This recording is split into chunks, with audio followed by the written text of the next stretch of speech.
that is open to the media. Having said that, he did reach out to one of the major news hosts on Fox News, and he recounted that conversation, saying, I just got off the phone with the president. He said 8 p.m. is happening. If we get to that point, there's going to be attack like they have not seen. So he is underscoring that the U.S. president seems to be sticking to the point that regardless of whether a deal is made now or not by 8 p.m. Washington time, the U.S. president is moving forward. We should also point out that Al Jazeera Network has reached out to the White House to get a response to reporting that the communications between the United States and Iran that had been going through intermediaries has now been cut off. The White House saying in a statement that from Caroline Leavitt, the White House press secretary, that the Iranian regime has until 8 p.m. Eastern time to meet the moment and make a deal with the United States. Only the president knows where things stand and what he will do. Again, that from Caroline Leavitt. So the White House still leaving open the possibility for turning things around. In fact, that's also something that the U.S. Vice President J.D. Vance suggested well overseas in Hungary. Take a listen. The military objectives of the United States have been completed. So that means, as the president has said, very shortly this war is going to conclude. And I think the nature of the conclusion is ultimately up to the Iranians. Let's bring in Ali Hashim, who joins us live from Tehran. J.D. Vance says it's all ultimately up to the Iranians. What should we make of that?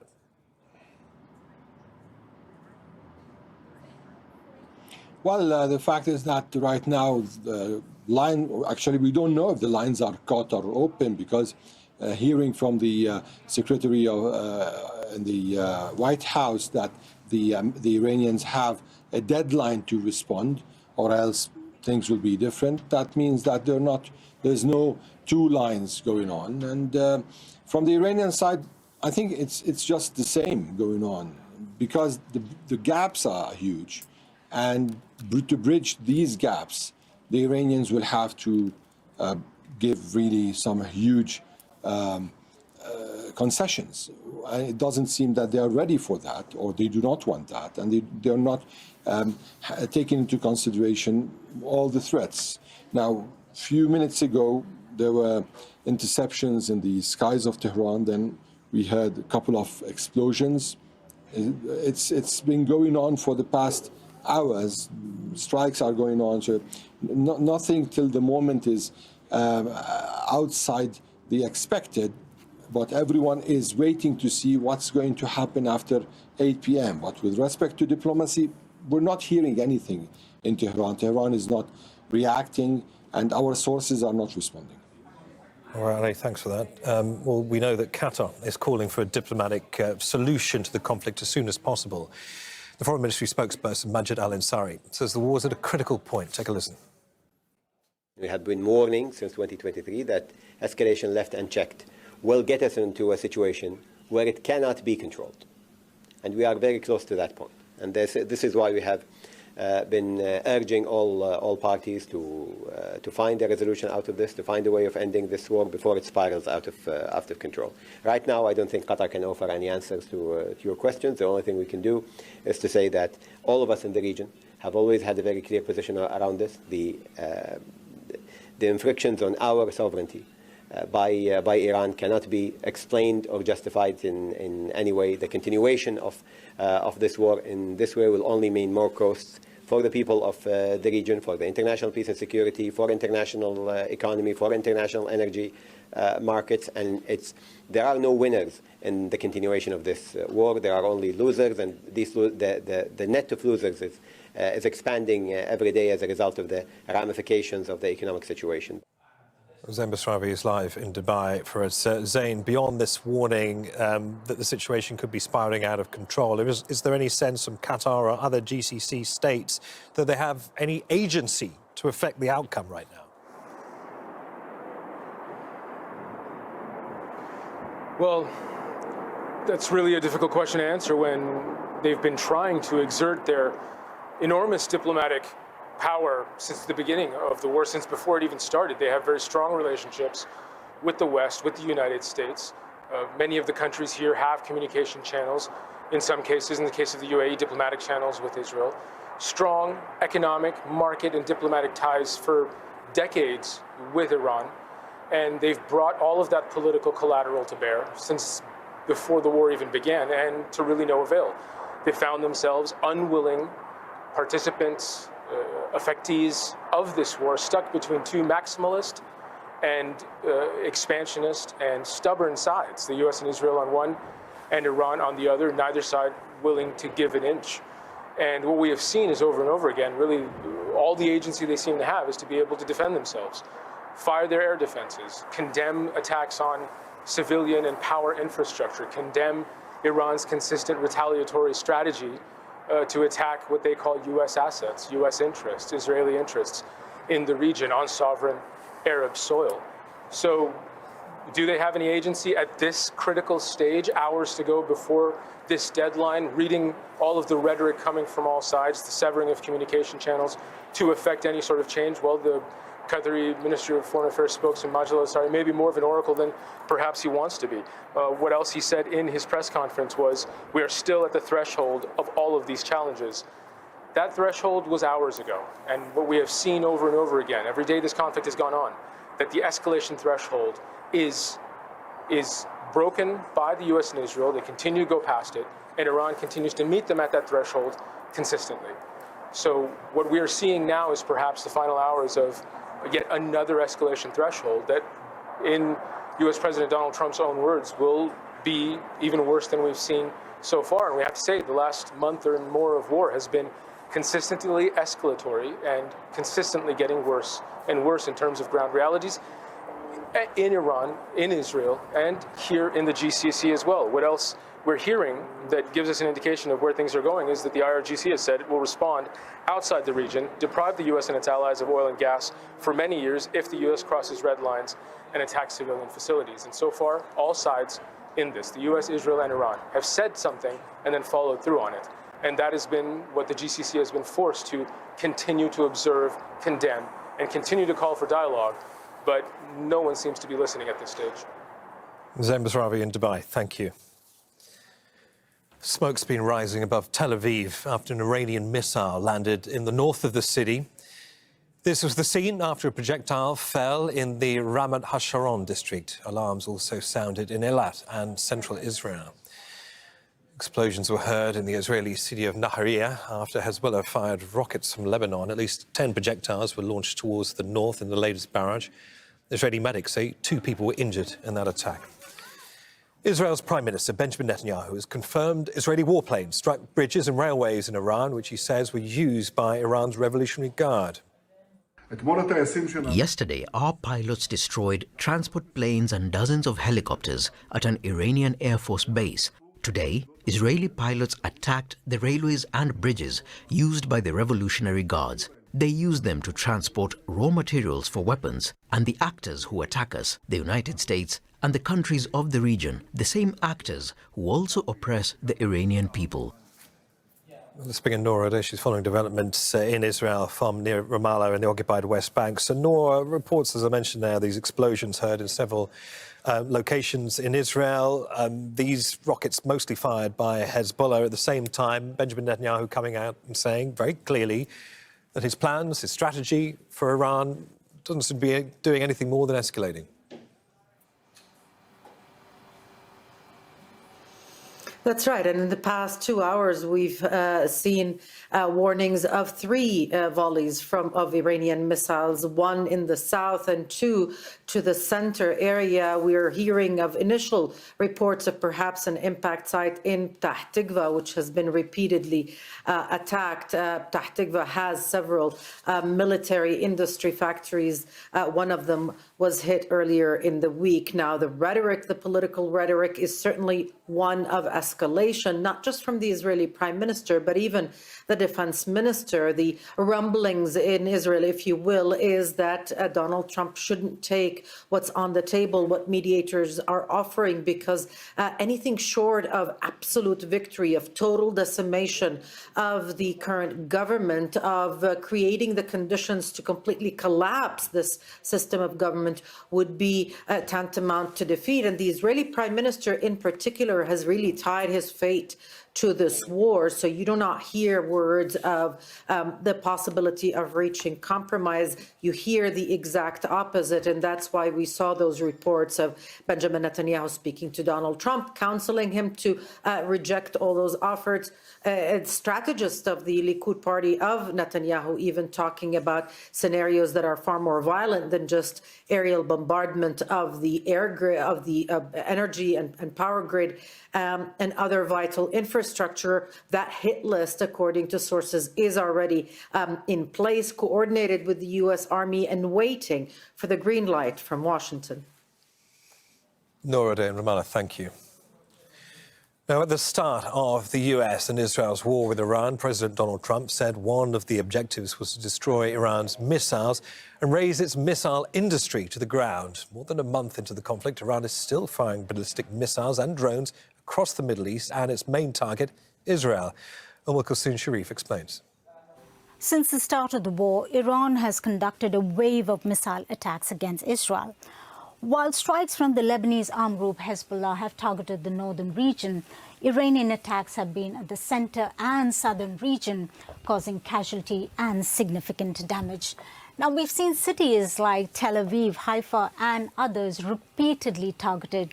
Now, populated residential areas have been hit, and some attacks have forced people to take shelter. On the second day of the war, an attack on Beit Shemesh killed at least 9 people. Now, it's the highest death toll from a single strike in Israel so far in the conflict.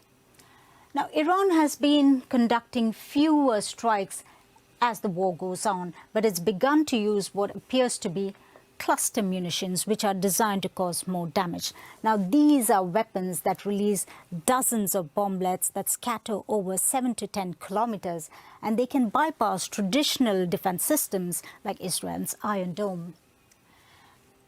Iran is also being accused of targeting oil refineries and industrial areas across the region.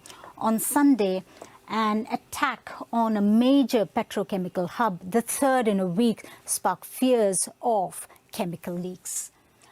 Now, it's hard for missiles from Iran to actually reach targets in Israel. Now, the distance from one border to another is about 1,200 kilometers. Now, Iran does have missiles that can cover that distance in 10 to 12 minutes. But it's the U.S. Patriot systems that we see across the region that can intercept these incoming missiles. And the ones that do actually make through Israeli airspace actually face this. Israel's multi-layer air defense systems that can take down most of Iranian missiles that come through. But no system is fully effective. A Bahraini resolution at the UN Security Council to address Iranian attacks on shipping in the Strait of Hormuz has failed after Russia and China both used their veto power. Bahrain's foreign minister told the council that Iran's attacks in the Strait endanger the well-being and livelihoods of millions of people around the world. The Islamic Republic of Iran's disregard for international resolutions and its insistence on threatening the security of international navigation is neither a sudden emergency nor a spur-of-the-moment occurrence. Rather, it is part of a well-documented pattern of negative conduct. Indeed, the Security Council has previously addressed threats to the security of navigation in the Arabian Gulf, unequivocally condemning them in resolutions. Well, let's discuss all of this with our guests. Mark Feifley is the founder and president of Off the Record Strategies. He's also a former White House official and Republican strategist. He joins us from Washington, D.C. And here in the studio, we have Sultan Barakat, a professor of public policy at Hamad bin Khalifa University. We also have Dania Thafa. She's the executive director of the Gulf International Forum, a think tank based also in Washington, D.C., but luckily to have you here in Doha. Let's start with you, Mark, if I may. I mean, there's so much at stake here. It's almost impossible to know where to begin. But let me ask you this. Does the White House understand that by hitting crucial Iranian infrastructure, that it will cause financial pain, economic turbulence across the United States' closest Middle Eastern allies, the allies here in the GCC?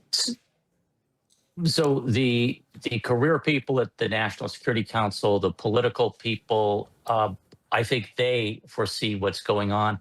But I think that the president has so stretched the rhetoric, so stretched the language that it takes this to just this point of escalation ladder that is very difficult to return from. So I think that from a Washington or a political establishment standpoint, what they've got to do is hope for the best, plan for the worst, which means enormous challenges up ahead, whether it's potential refugee issues of people coming out of Iran and going to Pakistan, to Iraq, to Turkey, to Azerbaijan.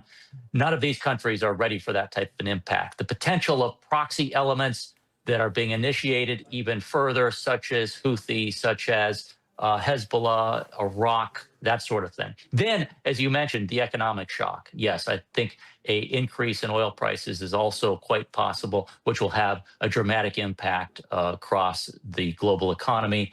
Then you have Iran likely launching a blister of attacks. Many of the missiles that it still remains in the launch pads, sending them to the Gulf countries, the neighbors, and trying to hit their infrastructure as quickly as possible. What I'm trying to get at, Mark, is whether or not the GCC states should be regarded as kind of an acceptable collateral in all of this. Let me put this to Sultan.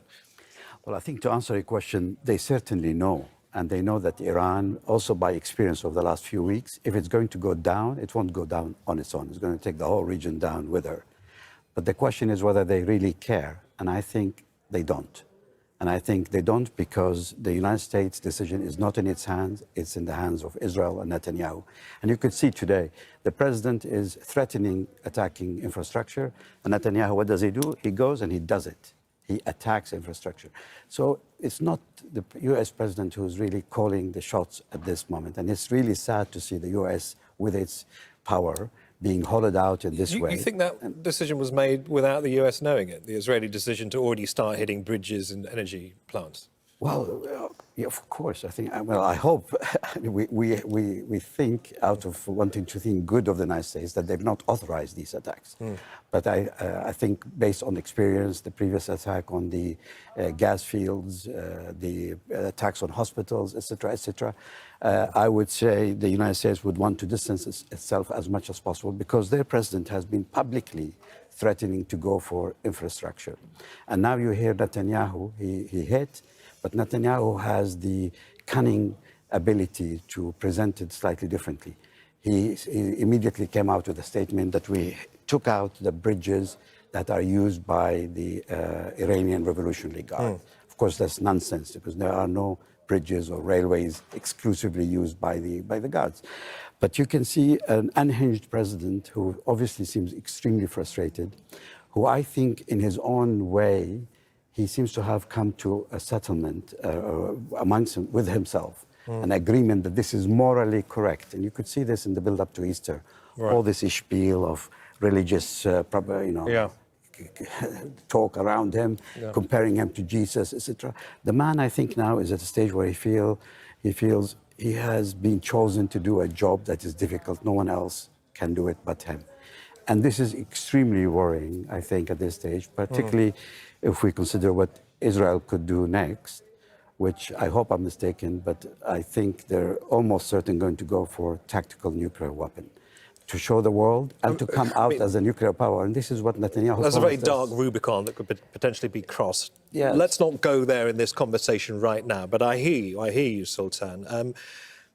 There was a degree of weariness coming from the foreign ministry spokesperson here in Qatar. He made it very clear that he fears the situation could spiral out of control and couldn't really say much more on the situation at the moment. The Gulf countries, we know, and the reason why I think most of us live and work here is because they are shaping new futures for this region, economically, politically, the list goes on. Does a war tonight, Dania, essentially, does it jeopardize those plans?